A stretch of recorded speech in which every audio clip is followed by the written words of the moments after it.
For KBRFradio.com News, I'm Derek Sidian, and this is the weekly news recap, brought to you by Fergus Falls Monument, online at foreverstonememorials.com, memorials that matter.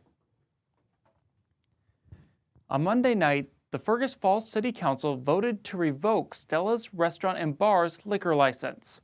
On July 21st, the city received notice from the Minnesota Department of Revenue requesting the city revoke the on-sale liquor license for Stella's due to their delinquency in the filing or payment of their taxes since February.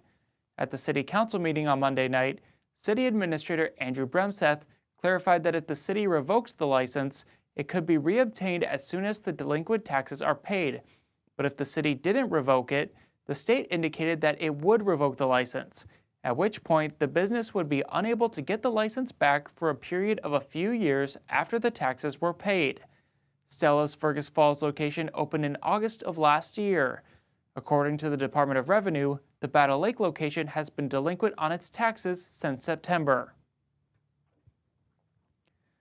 A semi drove off West Lincoln Avenue in Fergus Falls at around 5 o'clock Monday morning.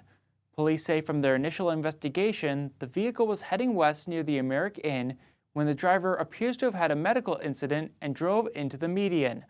The driver was transported to Lake Region Hospital for treatment. M-State has been honored with the 2025 AC Obscur Innovation Award for its efforts to enhance student success through more cohesive, efficient course scheduling. M-State's Provost and Vice President of Academic Affairs Matt Borcherding says, quote, "We're honored that M-State was chosen to receive the Innovation Award. We wanted to be the first college within the Minnesota state system to revolutionize how we do course scheduling, and we will be. Our go-live date is November 7th for the 2026-2027 academic year scheduling cycle," end quote. The initiative is expected to produce significant benefits at M-State, including freeing up an estimated 920 work hours, saving $846,000 annually, and improving student outcomes, progression, and retention rates. Two former employees of Lakeway Express in Fergus Falls have been charged for stealing lottery tickets from the gas station. 33-year-old Donovan Bolden and 50-year-old Heidi Hagen were officially charged with state lottery fraud and theft at their first court appearances this week. Ottertail County prosecutors say the pair were both working at Lakeway Express in January when they began taking lottery tickets without paying for them. Investigators viewed security footage from both Lakeway Express and Walmart that shows the pair taking the tickets and scratching them off at work, and then bringing the winning tickets to Walmart to cash in the prizes. Investigators say the value of the verified stolen tickets to Lakeway Express was over $9,000. One lucky golfer won big at this year's Fergus Falls Chamber of Commerce Golf Scramble. During Thursday's event, Lane Rogers on the Big Chief team nailed a hole-in-one on hole 15 at Pebble Lake Golf Course, winning $10,000 in cash from Capital City Construction and Remediation. Chamber President Lisa Workman says it is the first hole-in-one contest win in the 21-year history of the Golf Scramble, which is about 59,000 attempts.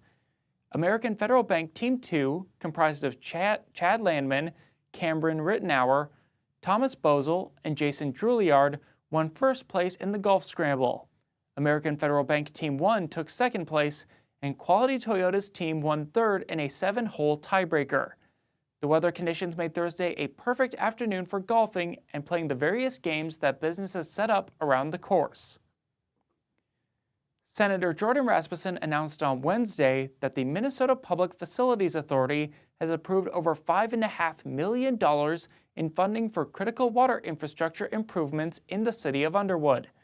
During the 2025 legislative session, the Minnesota legislature approved a bipartisan $700 million capital investment package authored by Rasmussen, which includes significant funding for clean water grants. These grants enable communities across greater Minnesota, such as Underwood, to upgrade and modernize their water infrastructure. Underwood Mayor Anna Kaiser says, quote, "The funding that the city of Underwood is receiving will enable us to continue to provide safe water to our residents and businesses at a rate our property owners can afford while still being able to enjoy all that our small community offers. For that, we are always grateful," end quote. The new facility will replace aging infrastructure and add advanced filtration systems. These improvements will address long-standing maintenance challenges, reduce costly repairs, and ensure reliable and high-quality drinking water for residents. The Fergus Falls Fire Department recently had its Family Picnic and Service Awards at Spice Riverfront Pavilion. The event is a time for current and retired members and their families to enjoy time together, as well as recognize members who have achieved department milestones. The following were recognized at the event.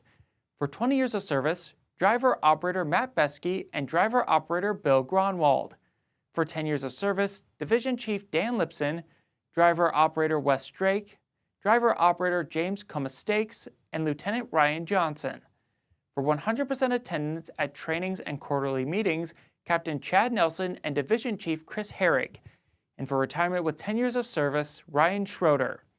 The fire department thanks the community for supporting its firefighters and their mission.